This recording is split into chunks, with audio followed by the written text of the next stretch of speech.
Dieu, tu dois te repentir. Quel que soit ton état, que tu sois nouveau converti, ancien converti, pasteur, bishop, révérend, que tu sois un saint de l'église qui chante, que tu sois un saint de l'église qui joue au piano, un saint de l'église qui nettoie, tu dois te repentir. Et nous devons avoir une vie de repentance. Et c'est pour ça que les gens autogradent. Parce qu'ils arrivent à un niveau où ils ont le background qu'ils ont fait avec Dieu, les gens qu'ils ont amenés à l'église, les choses qu'ils ont réalisées. Mais maintenant, Dieu leur adresse un petit truc à faire. Ils ne veulent pas reconnaître. Il faut être très humble avec Dieu. Amen. Et la Bible parle de la naissance de Jésus-Christ d'une façon spéciale. La Bible dit que Dieu dit à Joseph, n'aie pas peur de prendre Marie, ta femme, pour épouse. Pourquoi? Parce que Joseph était là dans sa tête, il dit non, je ne peux pas épouser la femme si elle est devenue enceinte. Mais lui, sait que c'était sa fiancée. Donc, il sait que c'est une fiancée sérieuse, elle sait que c'est un fiancé sérieux. Maintenant, tu arrives, elle vient te dire, chérie, j'attends un enfant. Hein? Moi et toi, on n'a jamais rien fait. L'enfant est sorti d'où? Parce qu'on connaît le processus. Vous savez, c'est comme ça les choses de Dieu. Des fois, Dieu veut utiliser avant toi. Si Dieu dit qu'il veut ton enfant, c'est pour sa gloire. C'est toi qui vas bénéficier après. Dieu a dit, je vais prendre ta fiancée. C'est elle qui va avoir un enfant. Après, maintenant, et éventuellement, Joseph a eu des enfants avec Marie. Mais Marie était vierge quand Jésus est venu au monde. Parce que Dieu veut faire des choses à part entière. Amen. Dieu veut faire des choses à part entière. Maintenant, comment je vais lier ça avec ce qui se passe maintenant? Tout le monde dit que c'est fini pour les chrétiens parce que comme il y a la loi qui dit qu'on ne pourra plus faire les prières de rue, et tout ça, bon, comme je dis ça, commencer avec les musulmans, ils trouvent ça comme argument, mais ça peut nous affecter. Mais la volonté de Dieu dans cette affaire n'est pas qu'on désobéisse. La volonté de Dieu dans cette affaire, c'est qu'on soit mature et qu'on ait confiance en lui. Parce que Dieu cherche des gens matures et confiants, qui savent quoi faire au bon moment. Amen. Comment je suis en venu à là? Des fois, la sœur Kali, quand elle fait ses trucs sur le carotte, merci pour ceux qui étaient là à ma fête dimanche passé, on a fait un carotte avec beaucoup de questions. Et souvent, il y a des questions difficiles. Et dans les questions difficiles, on apprend beaucoup de choses sur la Bible. Mais elle m'a apporté une chose qui m'a refait penser à une lecture que j'avais déjà faite dans la Bible. Ça parlait d'Hérode et d'Hérodias. Vous connaissez la situation. Ce qui se passe, c'est qu'Hérode était puissant. Comme les gouvernements dans ce monde sont puissants. Mais malgré qu'il était puissant, il y avait un qui n'avait pas peur de sa puissance. On l'appelait Jean le Baptiste. Il n'avait tellement pas peur de la puissance d'Hérode qu'il disait, mais il n'était pas permis de prendre la femme. Il avait littéralement pris la femme de son frère pour qu'elle devienne sa femme. Il dit, non, on ne fait pas ça. Hérode était tellement fâché, mais comme il avait peur de Jean, il savait que c'était un homme de Dieu, il l'a juste mis en prison. Donc, toi, pendant que tu as peur des gens, eux, ils ont peur de toi. Et maintenant, si on commence à ne pas parler de la parole de Dieu parce que nous sommes influencés, nous n'allons pas être comme les gens qui parlaient. Il y a toujours un prix à payer quand tu parles de Dieu. Mais moi, je vais aller au ciel. Moi, je vais être sauvé. Moi, je vais faire ce que Dieu me dit de faire. Amen. Mais, donc, quand la sœur Kali m'a apporté la question sur Hérodias, j'ai un peu fait des recherches parce que je me rappelle que je devais faire des recherches là-dessus. Souvent, ça va t'éveiller. Et je me suis rendu compte qu'il y a même quelque chose que souvent on ne voit pas. Frère Ludo, est-ce que tu peux lire Luc 23, versets 8 et 9?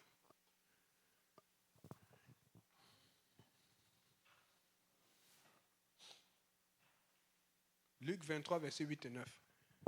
Frère Vandy, est-ce que tu peux parler le Genèse 3, à partir du verset 14? Lorsque Hérode vit Jésus, il en eut une grande joie, car depuis longtemps, il désirait le voir à cause de ce qu'il avait entendu dire de lui. Il espérait qu'il le verrait faire quelques miracles. Il lui adressa beaucoup de questions, mais Jésus ne lui répondit rien. Ok. Et la Bible dit éventuellement, si vous lisez plus tard, qu'il va renvoyer Jésus. Moi, j'ai un problème. Vous vous rappelez quand Jésus était devant Pilate, n'est-ce pas?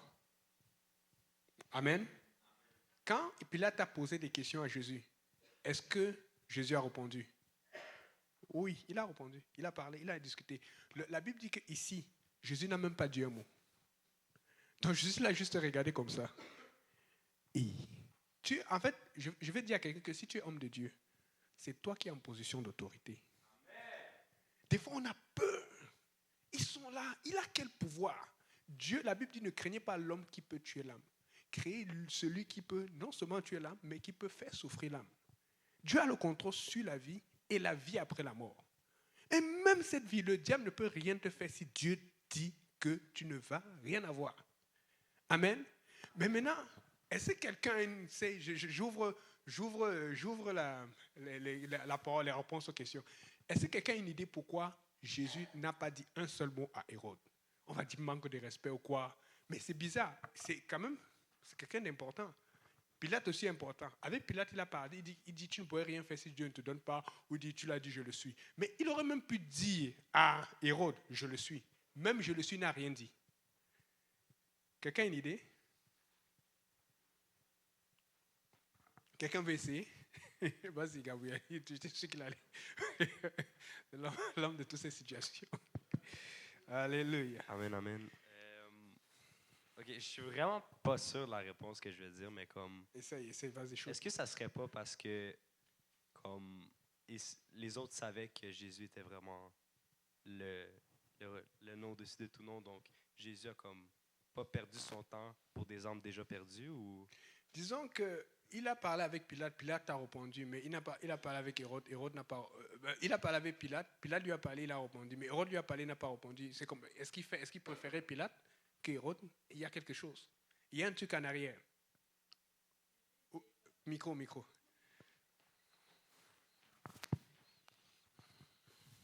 Oui, parce que je me rappelle qu'une fois il a parlé à Pilate, quand Pilate a dit, mais je vois en lui aucun défaut. Peut-être, est-ce que c'était parce que ça devait se passer comme c'était écrit et puis le temps n'était pas arrivé, quelque chose comme ça, non?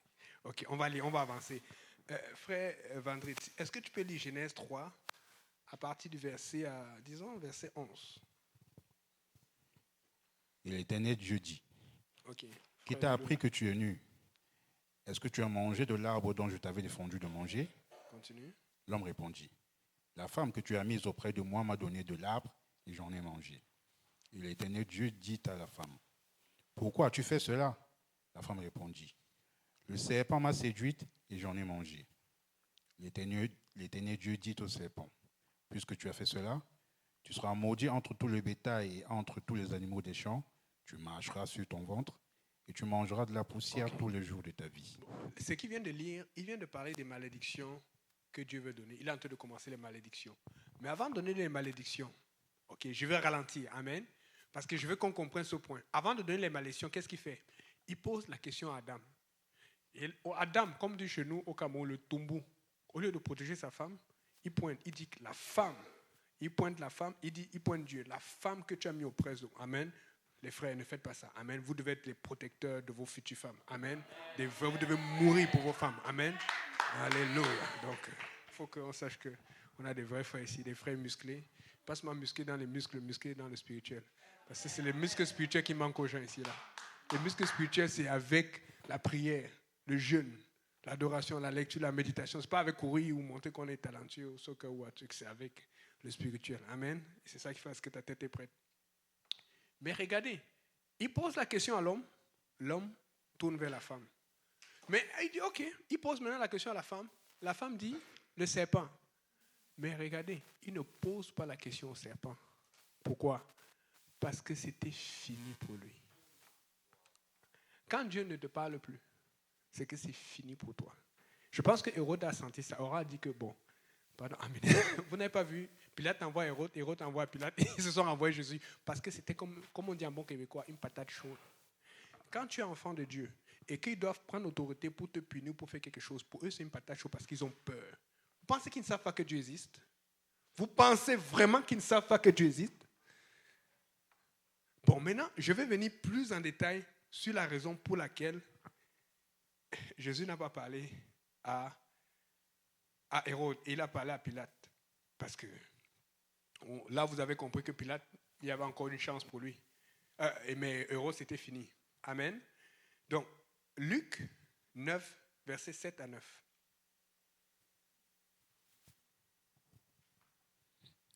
Hérode le tétrarque entendit parler de tout ce qui se passait et il ne savait que penser, car les uns disaient que Jean était ressuscité des morts, d'autres qu'Élie était apparu, et d'autres qu'un des anciens prophètes était ressuscité.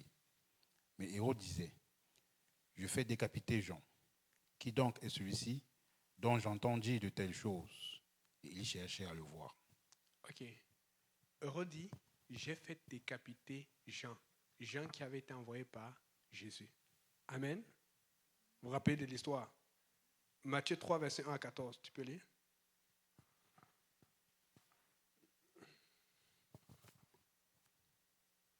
En ce temps-là parut Jean-Baptiste, prêchant dans le désert de Judée. Il disait, repentez-vous, car le royaume des cieux est proche. Jean est celui qui avait été annoncé par Isaïe, le prophète, lorsqu'il dit, c'est ici la voix de celui qui crie dans le désert. Préparez le chemin du Seigneur, aplanissez ses sentiers. Jean avait un vêtement de poil de chameau et une ceinture de cuir autour des reins. Il se nourrissait de sauterelles et de miel sauvage. Les habitants de Jérusalem, de toute la Judée et de tout le pays des environs du Jourdain, se rendaient auprès de lui. Ok, c'est bon. Donc, maintenant, Jean 14, vous avez vu Jean, il était là pour faire le travail de Dieu. Quand tu es là pour faire le travail de Dieu, Dieu te met un point d'estime que tu n'as pas aidé. Ce n'est pas parce que tu travailles beaucoup, que tu fais beaucoup d'argent que, écoutez, nous, on travaille. On a des femmes qui travaillent à l'hôpital. Moi, je travaille comme ingénieur. On a des femmes qui travaillent aussi à l'hôpital. Tout le monde a un travail ici. Papa Simplice aussi là. Il est beaucoup au téléphone dans son travail. Nous tous, on travaille. Ushlaga et Vando, lui, veut être ingénieur logiciel. Mon Dieu. Et lui-même, il dit qu'il veut faire du COP, comme il dit ça. Ah, donc on a des projets. On n'est pas idiots. Amen. Mais le problème, c'est qu'aujourd'hui, si vous remarquez, même dans cette société, les plus grands hommes qui sont politiques, qui sont forts, ne sont pas nécessairement ceux qui ont les meilleures mœurs. Tu apprends toujours qu'il a trompé sa femme, qu'il a couché ici, qu'il a fait ça.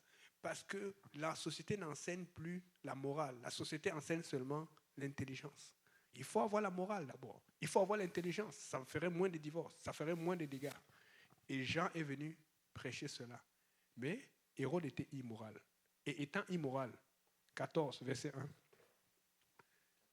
Oui.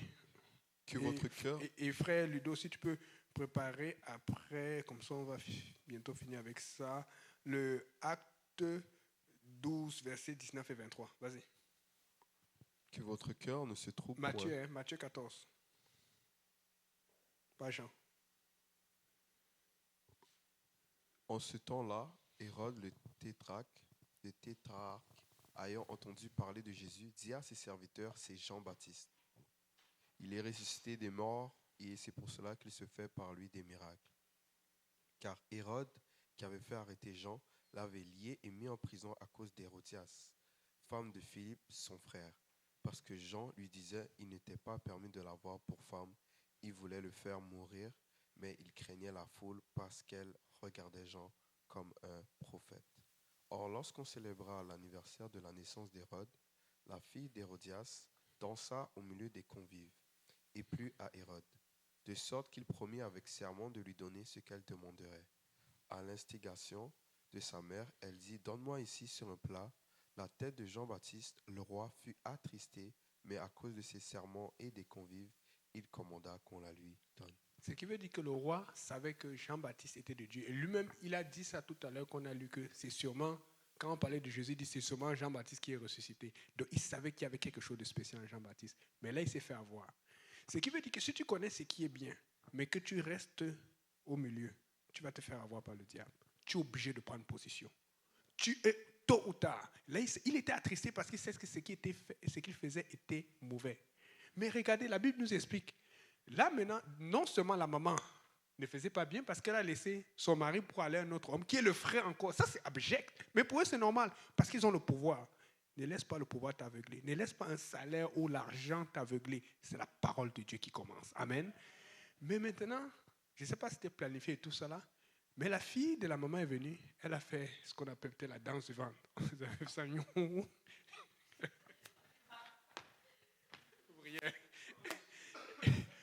Ouais, je regarde plus ce genre. Mais les films que je regardais avant, là, c'est une petite jupe ici, là, un petit truc là.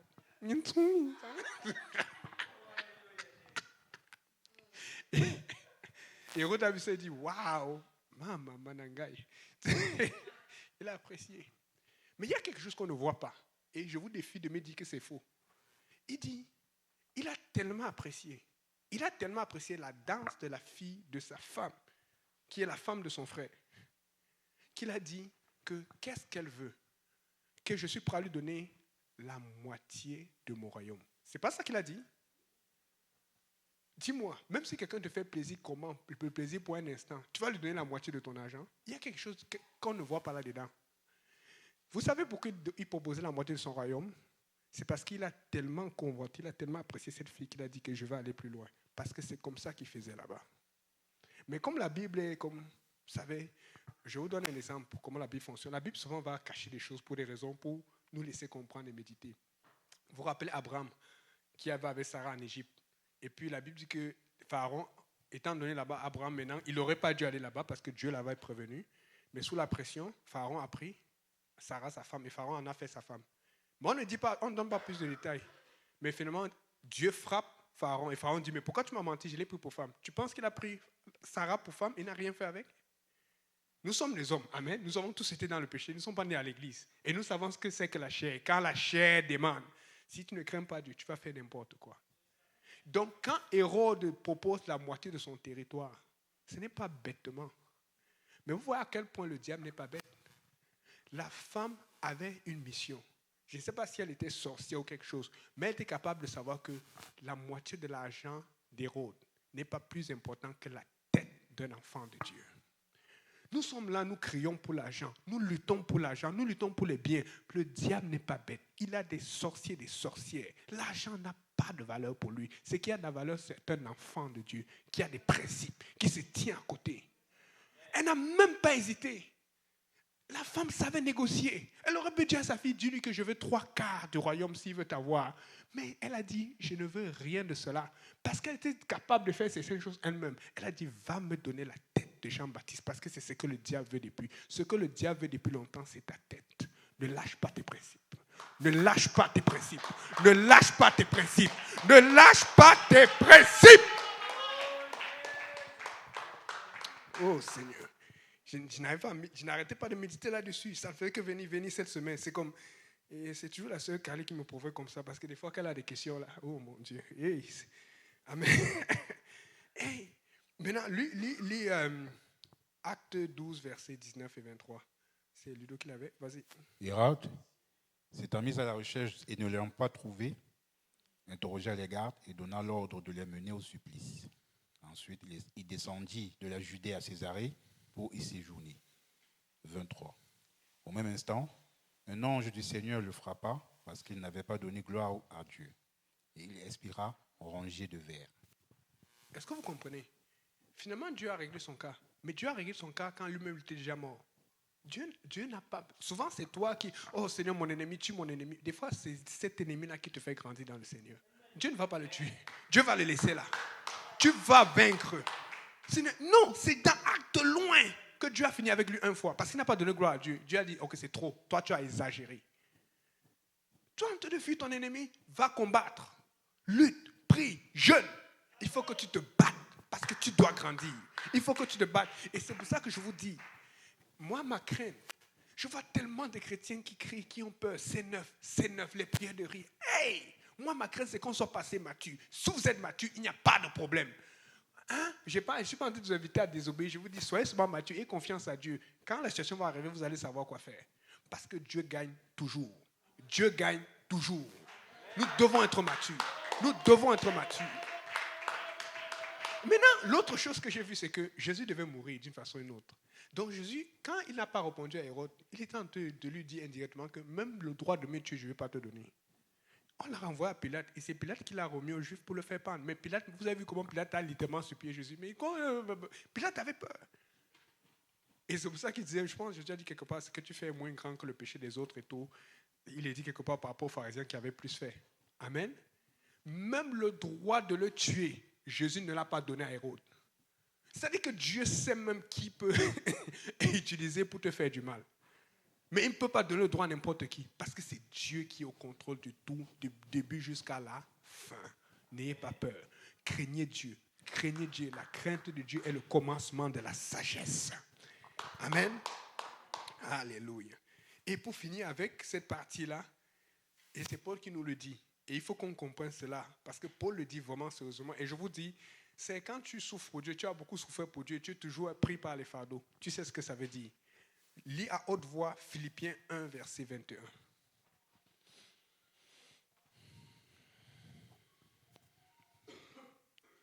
Car Christ est ma vie et la mort m'est un gain.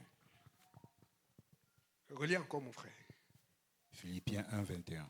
Car Christ est ma vie et la mort m'est un gain. Une dernière fois. Car Christ est ma vie et la mort m'est un gain. Parce que nous aimons la vie. Amen.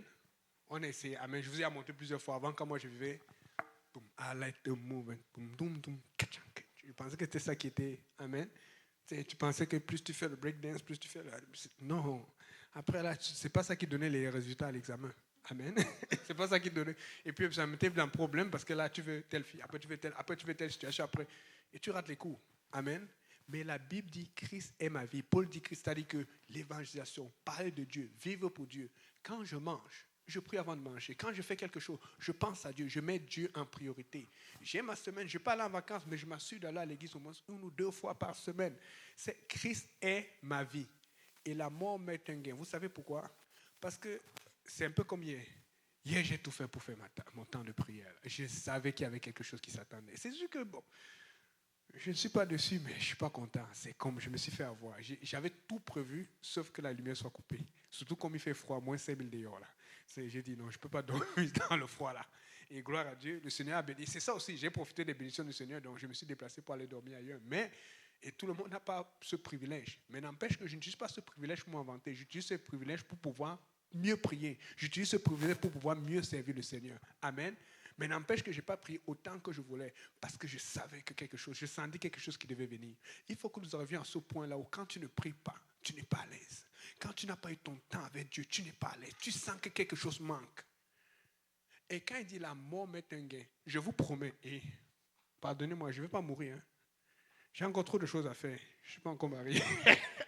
J'ai encore trop de choses à faire. Amen. J'ai des projets, j'ai des voyages, j'ai des vacances, j'ai plein de choses. Je ne suis pas encore allé au Cameroun pour revoir ça fait longtemps. Amen. Par la grâce de Dieu, le Seigneur a gardé mes parents en santé. Mais il y a plein de choses. Même, je vous dis, quand je suis venu à Dieu, j'ai beaucoup d'amis. J'ai beaucoup d'amis qui m'ont déconnecté sur Facebook. Mais je me suis rendu compte en regardant la dernière fois que j'ai encore beaucoup d'autres qui sont quand même mes amis sur Facebook.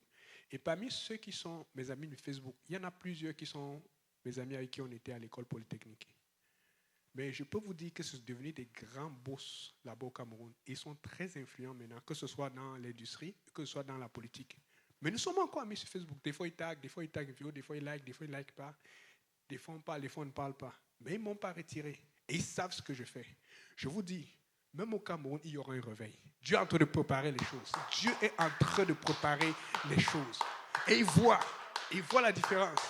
Dieu est en train de préparer. Attendez.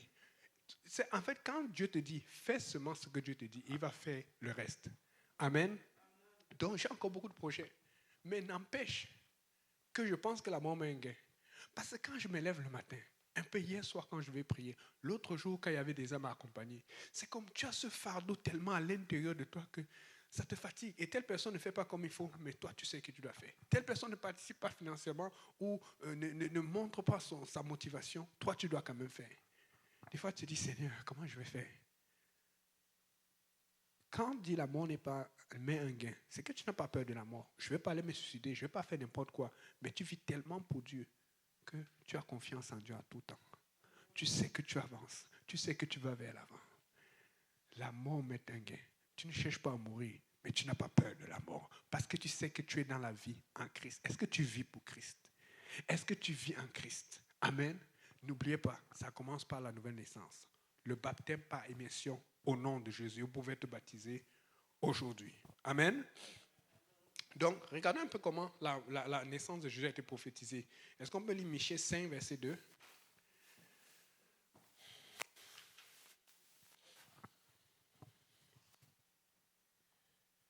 Et toi, Bethléem, Ephrata, petite entre les milliers de Juda, de toi sortira pour moi celui qui dominera sur Israël, et dont l'origine remonte aux temps anciens, au jour de l'éternité. Relis, s'il te plaît. Aujourd'hui, on relit beaucoup, parce que je veux que ce soit bien retenu. Et toi, Bethléem Ephrata, petite entre les milliers de Juda, de toi sortira pour moi celui qui dominera sur Israël, et dont l'origine remonte aux temps anciens, au jour de l'éternité. Oui, ça c'est un autre verset pour les frères Vando, ceux qui cherchent les versets sur l'unicité. Il dit de toi sortira celui dont l'origine aux temps anciens. Mais en fait, Dieu n'a pas de début que fin. Mais quand on dit aux temps anciens, c'est quelqu'un qui a toujours existé. Amen. Mais on sait que celui qui vient, c'est Jésus. Mais comment Jésus est aux temps anciens? Puisqu'il est venu dans la nouvelle alliance. Vous comprenez un peu? Jésus est Dieu manifesté en chair. Et donc, n'ayez pas peur quand on va dire, et toi, Hochelaga, tu vas être le centre du réveil de Montréal. Pourquoi? Parce que tu es la ville. Vous savez que Hochelaga est la première ville originaire de Montréal. C'est à partir de Hochelaga qu'on a créé Montréal. C'est pour ça que Hochelaga, c'est le coin le plus compliqué. Je l'ai dit toujours. Je suis venu une fois. Ma cousine qui venait soit ici, là, elle va même au Cameroun se marier cette année, en décembre. Elle venait ici. Elle dit, tonton, pourquoi les gens sont bizarres? Elle n'a pas dit ça avec une mauvaise intention. Mais elle s'est rendue compte que Hochelaga est différent de Pointe-aux-Trembles. Hochelaga est différent du centre-ville. Parce qu'Hochelaga, déjà, il y a beaucoup de drogue, il y a beaucoup de prostitution, il y a beaucoup de promiscuité. Amen. Mais nous devons faire quelque chose. Nous devons prier pour eux. Amen. Nous devons participer. Nous devons aider les itinérants. Elle s'est rendue compte que ce lieu n'est pas comme les autres. Pourquoi? Parce que le diable a travaillé. Maintenant, nous devons faire ce que Dieu travaille aussi. Amen. Donc, Hochelaga, on est dans le bon chemin. On est sur la bonne route, je peux vous assurer. Il y a du travail, mais Dieu est en train de faire. Donc, Matthieu, Ésaïe 9, verset 6. On regarde les prophéties au départ. Ésaïe 9, verset 6.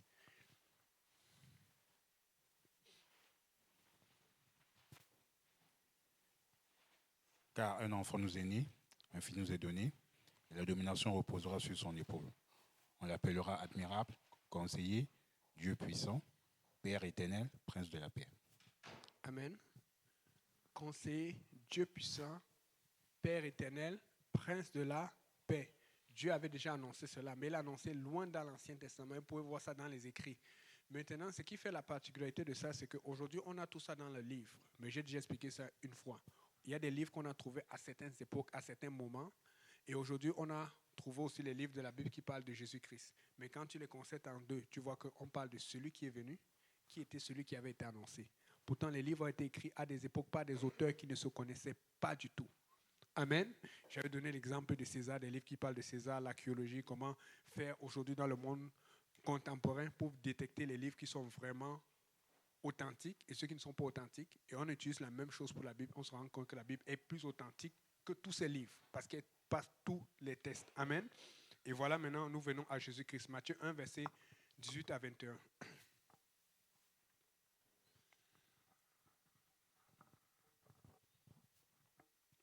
Voici de quelle manière arriva la naissance de Jésus-Christ.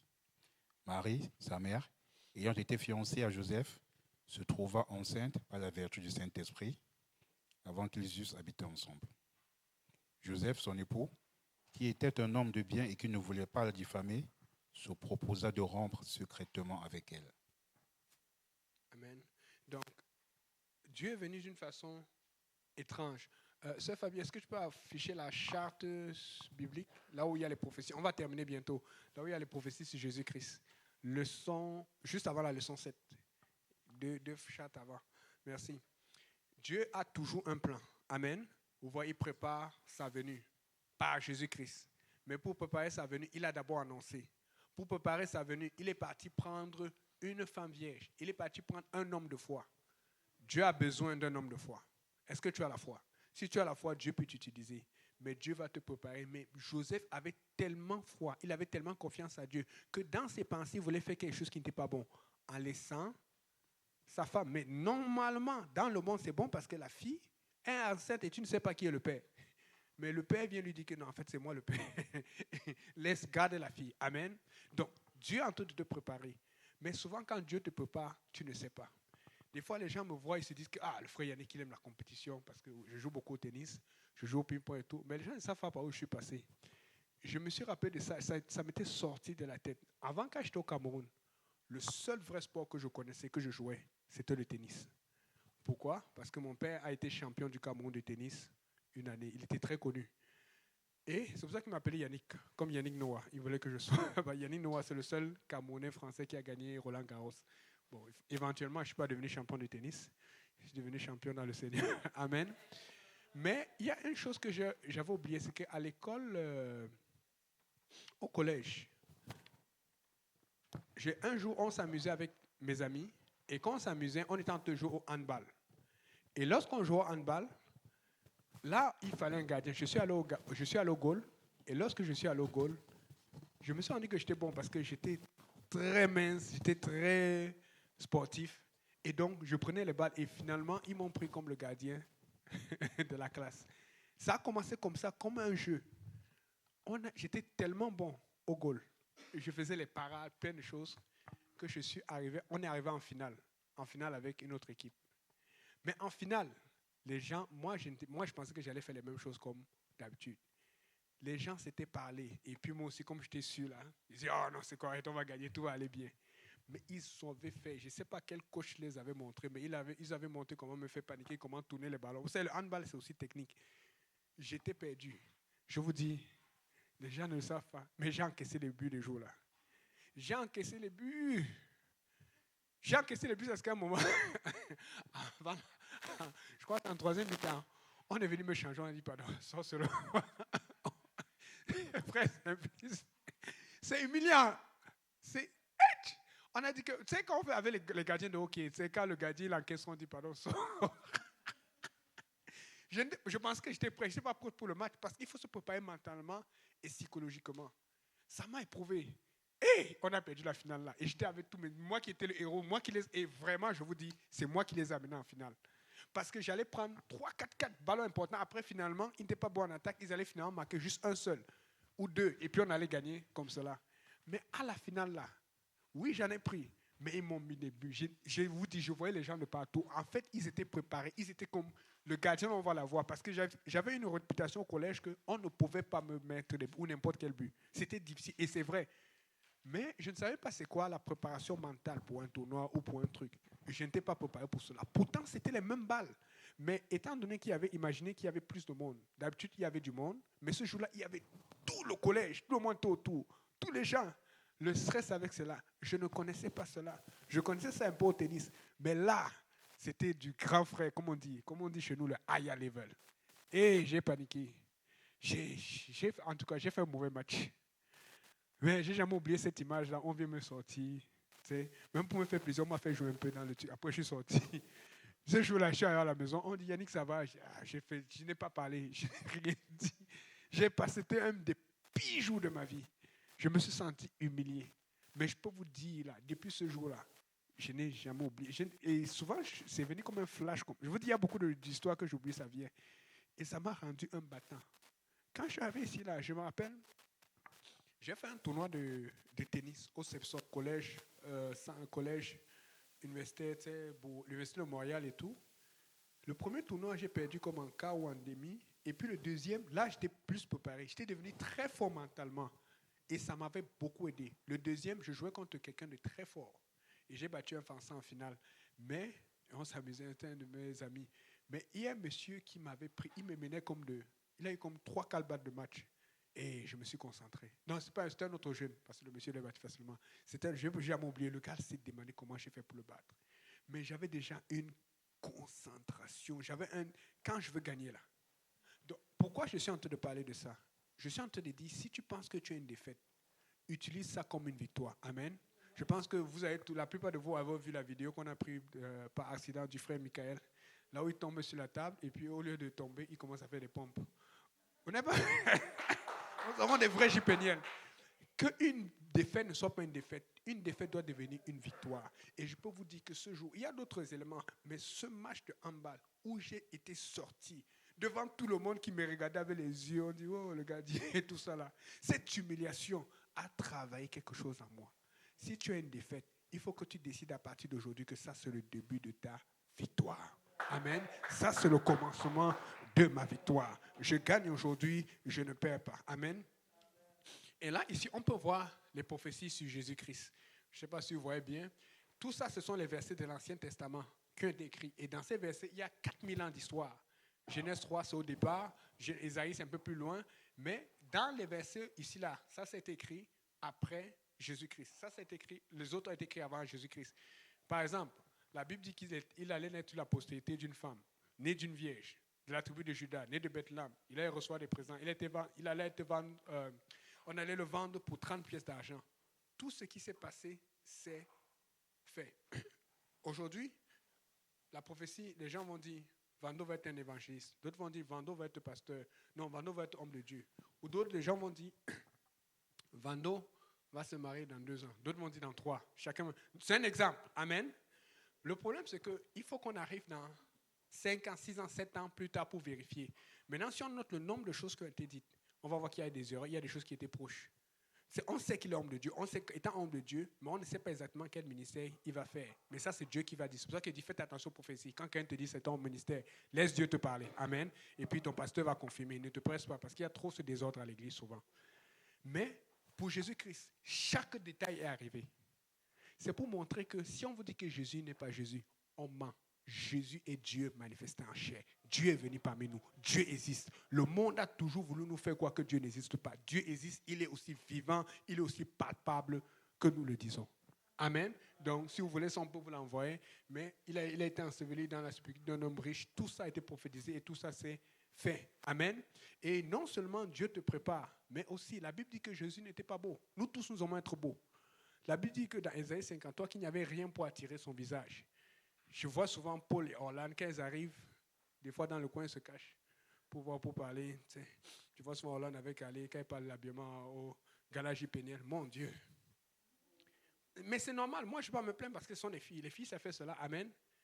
Et souvent aussi, je vois Gabriel, vous savez évidemment, j'ai mis un story, il était avec Christophe. Ils se sont... Ils mettent les vestes, les gars se comparent et tout.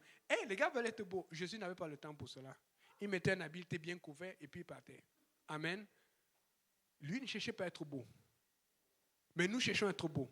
Le Seigneur, ce qu'il veut, c'est d'abord la beauté spirituelle. Si nous sommes beaux spirituellement au Québec, nous n'allons plus avoir des filles. Comme aujourd'hui, nous avons des filles de 13, 12 ans qui avortent.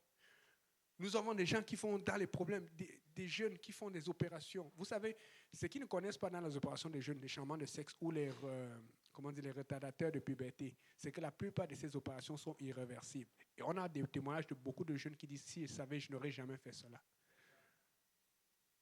Il faut attendre qu'un jeune soit vraiment bien conscient et réaliste. Mais tu fais ça, le gouvernement... Il y a des choses qui se passent dans ce monde. Je vous dis, nous, on va parler. S'il veut nous mettre en prison, nous, on va parler. On va parler de la part du Seigneur. Amen. Alléluia. Dernière slide. Et on va finir avec la leçon 6. On va pouvoir passer à la leçon... La slide après ça. On va parler des miracles de Jésus. OK. Oui, c'est là où il y a les miracles.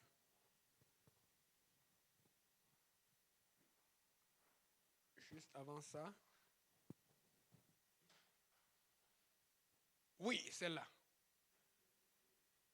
Vous avez vu que Jésus a fait beaucoup de miracles. Il a ouvert les yeux des aveugles. Il a ouvert... il a guéri les malades. Et si je vous raconte encore les miracles, Jésus a raconté ces miracles que Dieu a fait pour moi. Maintenant, si tu as besoin d'une guérison, on va prier pour toi. Si tu as un besoin, viens donner la requête. On peut prier maintenant ou après. On peut se parler. Parce que nous sommes venus dans un monde où, écoutez, quand je dis les gens passent, je n'ai pas dit il faut aller à l'hôpital. Moi, ça fait longtemps que je peux être à l'hôpital. Mais maintenant, ce n'est pas parce que je ne suis pas à l'hôpital que je ne fais pas attention. Je fais très attention à ce que je mange. Je fais du sport régulièrement. Je m'entretiens. Mais si j'ai un problème, je vais y aller. Amen. Mais je fais tout parce que je suis tellement occupé par la parole de Dieu que je sais. Vous avez remarqué que tout le monde a la grippe dernièrement. Et Vando, moi, ils vont vous dire, dès que je sens un peu la chaleur, j'ai une écharpe avec laquelle je marche. Je ne niaise pas. Parce que je sais que si la grippe me prend, ça va casser beaucoup de mes programmes. Donc, et ça ne vient pas de moi, ça vient de Dieu. Parce que quand j'ai dit, Seigneur, je vais être zélé, je vais être en feu pour toi, il m'a appris à faire ce qu'on appelle anticiper les problèmes. Amen. Donc, là maintenant, alors que Jésus guérit, les gens vont mettre l'accent sur la guérison. L'accent ne doit pas être sur la guérison, l'accent doit être sur le salut. Est-ce que tu es sauvé? On ne le souhaite pas, mais si tu sors là maintenant, tu meurs. S'il y a un accident, si quelque chose t'arrive, est-ce que tu vas au ciel ou est-ce que tu vas en enfer? La meilleure chose pour t'assurer que tu es sauvé, c'est de te faire baptiser par immersion au nom du Seigneur Jésus et de recevoir le don du Saint-Esprit. Mais alors que tu a cette expérience. Si tu as un problème, Dieu peut te guérir. Les miracles ne confirment pas la parole. La Bible dit que voici les signes qui accompagneront ceux qui auront cru. Les miracles accompagnent la parole. Les miracles accompagnent la croyance, la foi. Amen. Donc, nous avons tous besoin de miracles. Nous croyons aux miracles. Amen. Et nous en avons vu. Mais nous sommes dans un monde, là où quand tu es malade, le gouvernement va dire il y a la carte d'assurance maladie. Quand tu as des problèmes d'argent, il y a l'assurance sociale ou le bien-être social. Quand tu as des problèmes de santé mentale, il y a les travailleurs sociaux ou les psychologues. Amen. Est-ce que vous savez qu'on a tout ça dans l'église? Mais nous sommes tellement habitués à aller vers le gouvernement, nous sommes tellement habitués à aller vers la société. En fait, Dieu veut te dire qu'il est là pour prendre soin de toi. Tu as d'abord besoin de Dieu avant tout. Amen. Mais la société, si on ne fait pas attention, ça va nous faire sortir du cadre spirituel. On va se dire, OK, j'ai tel organisme qui va s'occuper de moi. En fait, Dieu veut s'occuper de toi en tout trait. Tes émotions, ton cœur, ta santé mentale, ta santé physique. Dieu veut prendre soin de toi. Mais est-ce que tu permets à Dieu de prendre soin de toi? Amen. Qui veut que Dieu prenne soin de lui? Est-ce qu'on peut se lever? Levons-nous. Entre autres, vous savez, dans l'église aussi, il y a la rivalité. C'est incroyable l'héritage. Hein. De tous les enfants de mon père, je suis le seul qui a continué le tennis à un bon niveau. Pourtant, quand on était au Cameroun, mon plus proche rival au tennis, c'était mon petit frère. Mon petit frère connaissait bien Etofis, qui était un grand joueur du Cameroun, parce qu'ils ont été au centre de tout qui devait être un champion. Éventuellement, il a laissé, il est en Allemagne pour les études. Mais c'était lui qui me poussait toujours derrière. Quand il y avait des finales, nos noms sont même sortis à la radio une fois au Cameroun. Et chaque fois, il voulait me battre. Mais je me suis rendu compte que ça me poussait parce que s'il me battait, la maison, la maman, la famille, les cousins, on va dire, oh, ton petit frère t'a battu. Regarde bien autour de toi, tu vas voir qu'il y a quelque chose qui te pousse. Mais des fois, quand la chose te pousse, tu veux fuir, ne fuis pas. Bats-toi. Bats-toi. Écoutez, quand je regarde ma vie au Cameroun, oui, il y a des situations que j'ai vécues aujourd'hui, mais j'ai l'impression que Dieu m'a beaucoup préparé avant que je n'arrive ici. Là. Il y a plein de choses que je remercie le Seigneur. Il m'a tellement poussé derrière que quand je me rends compte que je vais faire attention parce que je suis le grand frère, et si je perdais un seul match, on allait dire que Yannick est le plus faible. Et ton nom est en jeu. Le nom du Seigneur est en jeu. Bats-toi. C9 va arriver. Si ça arrive, où est le problème? Si ça n'arrive pas, tant mieux. Mais quelle est la raison pour laquelle tu ne veux pas que ça arrive? C'est parce que tu as peur de te battre. Tu as peur d'être confronté à devoir choisir entre Dieu et le travail, à devoir choisir entre Dieu et le compte en banque, entre Dieu et cette situation. Écoutez, battons-nous, apprenons à nous battre. Ça ne va pas tout se passer comme on veut, mais ça doit se passer comme Dieu le veut. Amen. Qui veut se battre? Papa Simplice, si tu peux venir pour prier, pour conclure. Merci.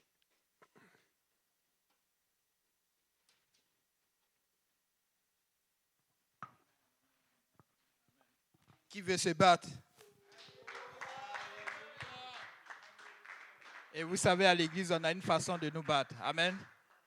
Comme la chanson le dit. À genoux, à tes pieds, c'est la bataille.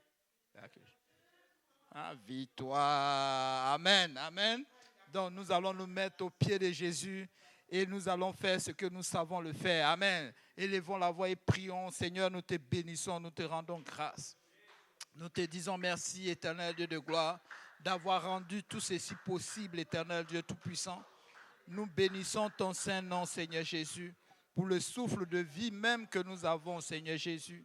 Merci, éternel Dieu de gloire, de nous avoir conduits en ce lieu. Merci, éternel Dieu de gloire, pour la nourriture. Merci pour mon frère, merci pour ma soeur, Seigneur Jésus. Merci, Seigneur Jésus, pour la santé que nous avons, Seigneur Jésus. Nous voulons nous battre, éternel Dieu de gloire.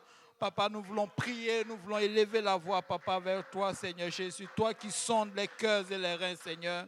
Que chaque difficulté, Seigneur Jésus, qui se présente à tes enfants en ce lieu, éternel Dieu de gloire, donne-nous la force de relever ce défi, éternel Dieu Tout-Puissant. Que nous ne baissons pas les bras, mais Seigneur Jésus, que nous les envoyons tous au pied de ta croix, Seigneur Jésus, et que nous ressortions de là, Seigneur Jésus, avec la victoire, Seigneur Jésus, que nous n'acceptons pas la facilité de l'ennemi, Seigneur Jésus, que la gloire et l'honneur, Papa, te reviennent, Seigneur Jésus. Nous te louons, nous te rendons grâce, Seigneur. Alléluia. Merci, Papa, pour le sang versé à la croix. Merci pour cette victoire, Seigneur Jésus. Et que la gloire et l'honneur te reviennent. Que le peuple de Dieu dise au nom de Jésus. Au nom de Jésus. Au nom de Jésus. Nous avons la victoire au nom de Jésus. Alléluia. Que Dieu vous bénisse et que Dieu vous accompagne, n'est-ce pas? Et que la prochaine fois, nous soyons encore plus nombreux. Alléluia. Amen. Est-ce que nous pouvons battre encore les mains pour le Seigneur Jésus? Alléluia. Merci Seigneur Jésus. Alléluia.